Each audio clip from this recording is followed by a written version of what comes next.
Halo, jumpa lagi di Views and Ideas Oki Madasari Channel.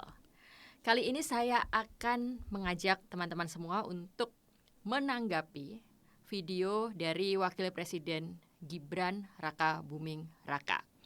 Ini pertama kalinya Gibran memberikan atau mempublikasikan sebuah video yang isinya cukup substansial.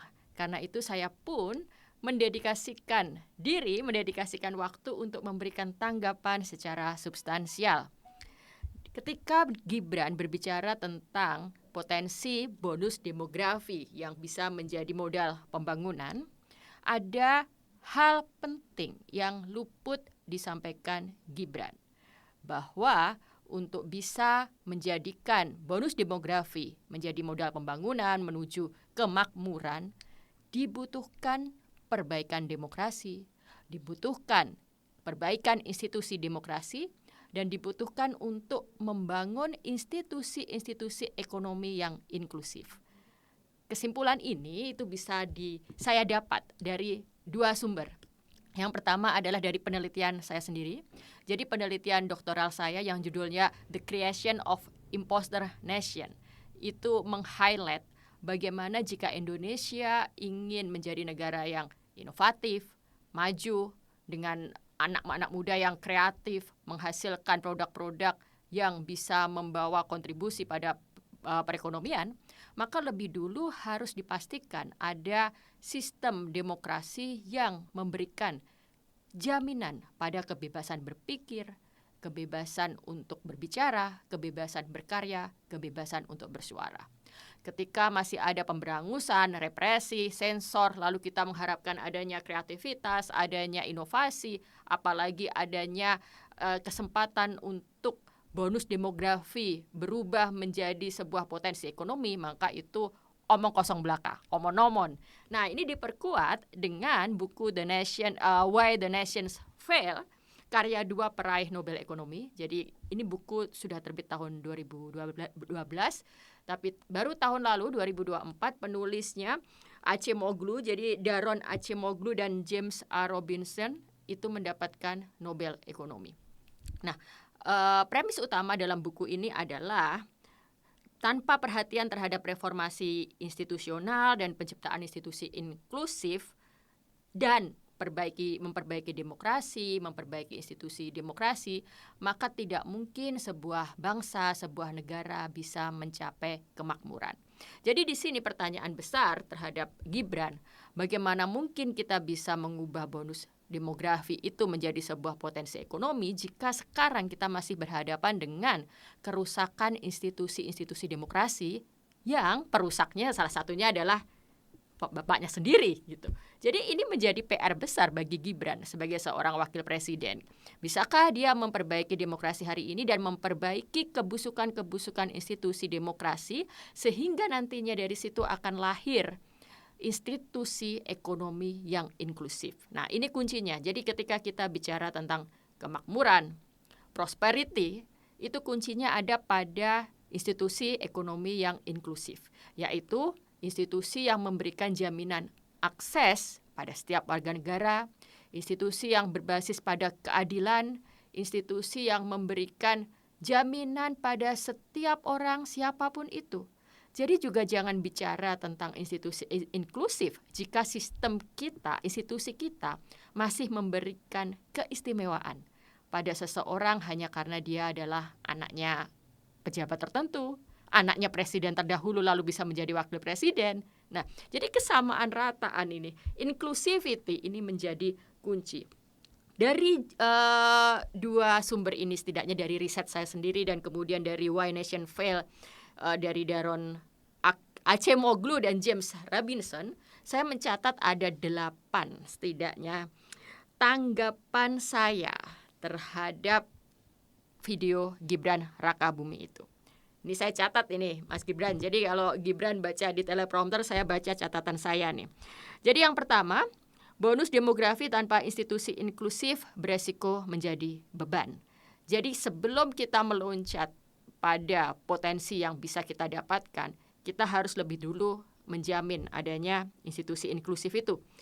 Jadi tanpa ada institusi inklusif, nanti alih-alih kita bisa kemudian mendapatkan benefit, kita hanya akan harus menanggung begitu banyak tenaga muda produktif yang tidak bisa memberikan kontribusi ekonomi, yang bahkan bisa jadi tidak bisa mendapatkan pekerjaan karena tidak adanya akses yang merata, tidak adanya institusi-institusi ekonomi inklusif yang memungkinkan usaha-usaha, bisnis-bisnis, perusahaan-perusahaan bisa tumbuh dan memberikan lapangan kerja yang bisa diakses oleh generasi muda Indonesia.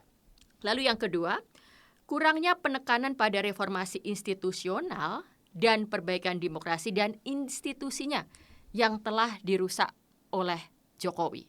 Jadi seolah-olah Gibran menutup mata, mengesampingkan fakta itu, entah memang sengaja demikian atau memang dia punya tujuan untuk menghilangkan narasi itu gitu. Jadi dengan tidak menyinggung masalah demokrasi, dengan tidak menyinggung masalah institusi demokrasi, Gibran hendak menjauhkan pembicaraan tentang bonus demografi dari situasi politik, situasi demokrasi, dan kerusakan institusi demokrasi. Padahal itu tidak bisa dilepaskan. Jadi kita bisa lihat dari argumen yang secara runtun disampaikan di buku Why the Nations Fail itu, bahwa kemakmuran itu pertama-tama ditentukan oleh institusi politiknya. Institusi yang menjamin adanya partisipasi dan akses. Institusi yang menjamin bahwa institusi ekonominya nanti inklusif. Jadi tanpa itu, tanpa demokrasi, tanpa ada perbaikan institusi demokrasi, tidak mungkin kita bisa mengubah bonus demokrasi atau memanfaatkan bonus demografi menjadi potensi ekonomi. Nah, yang ketiga adalah resiko dominasi elit dalam pengelolaan bonus demografi. Nah, ini juga tidak bisa kita lupakan. Kalau institusinya nggak inklusif dan dicontohkan sendiri oleh mungkin proses seorang Gibran untuk mencapai posisinya sekarang, maka pada akhirnya ekonomi Indonesia, sumber daya ekonomi, dan kemakmuran itu hanya akan dinikmati oleh elit. Nah, meminjam bahasanya Robinson dan Acemoglu, ini adalah konsep institusi ekstraktif. Jadi lawan kata dari institusi ekonomi inklusif adalah ekstraktif, di mana sebuah sistem ekonomi itu hanya dikuasai oleh segelintir elit, memakmurkan segelintir elit, dan hanya memeras sumber daya alam dan sumber daya manusia yang ada di suatu negara. Salah satu contoh konkret nih dari sistem ekonomi ekstraktif ya ketika kita dulu zaman penjajahan Belanda, bagaimana kita diperas sumber daya alamnya dan tidak ada institusi building, tidak ada demokrasi. Nah, Indonesia pasca merdeka pun masih seperti itu juga. Yang keempat, Gibran harus ingat juga bahwa ketika kita bicara tentang program pemerintah, tanpa adanya institusi ekonomi yang inklusif, maka itu hanya akan menciptakan ketergantungan.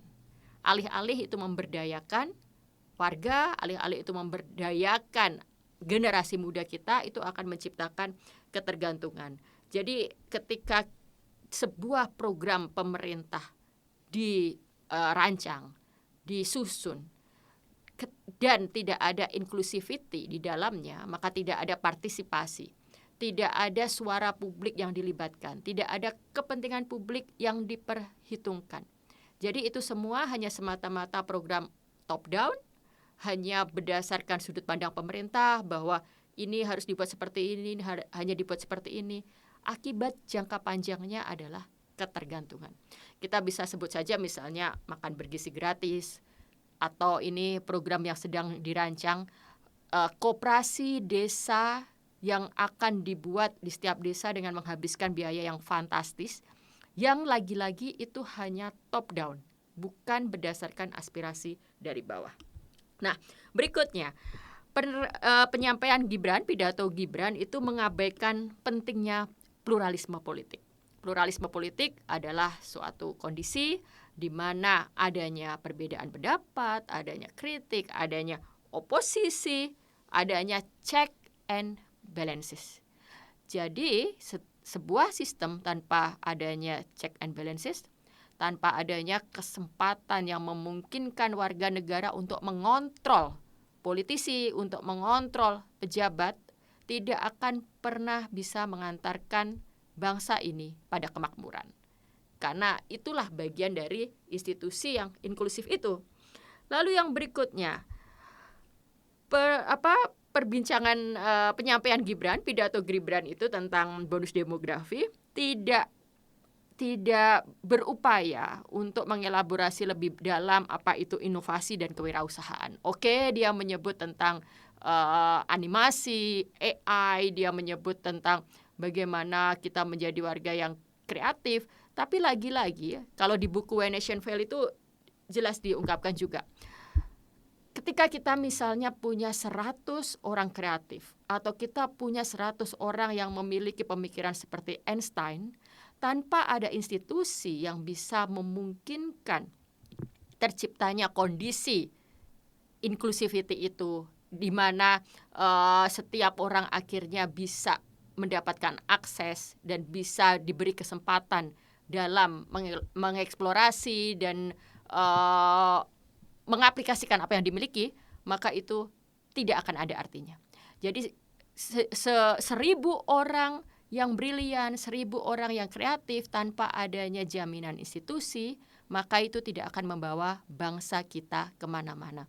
Jadi bicara tentang kreativitas anak bangsa, bicara tentang film animasi yang bisa menembus 6 juta penonton, bicara tentang bagaimana peluang penggunaan AI, tanpa ada institusi ekonomi yang inklusif yang jelas akan dijamin oleh institusi politik, tidak akan bisa menghasilkan apa-apa. Lalu yang ke-7, Gibran sama sekali tidak bicara tentang ketimpangan sosial. Nah, ini kan kuncinya ketika kita bicara tentang inequality, akses, itu kan bicara tentang ketimpangan sosial. Kita bicara tentang ketidakadilan yang disebabkan oleh misalnya kedudukan seseorang, penguasaan sumber daya.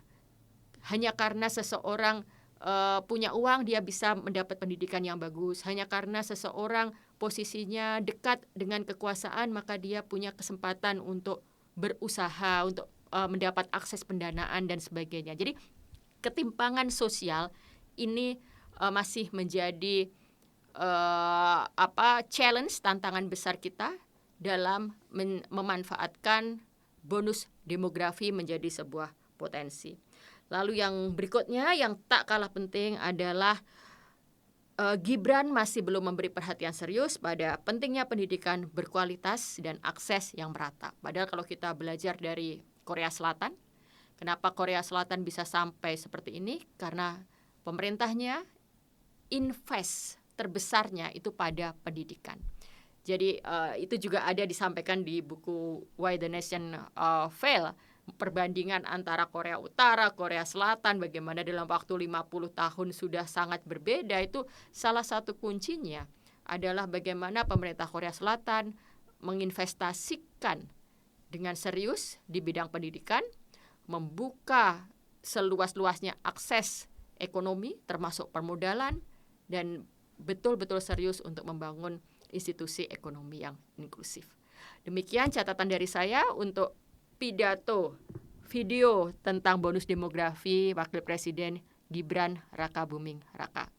Sampai jumpa di Views and Ideas yang akan datang.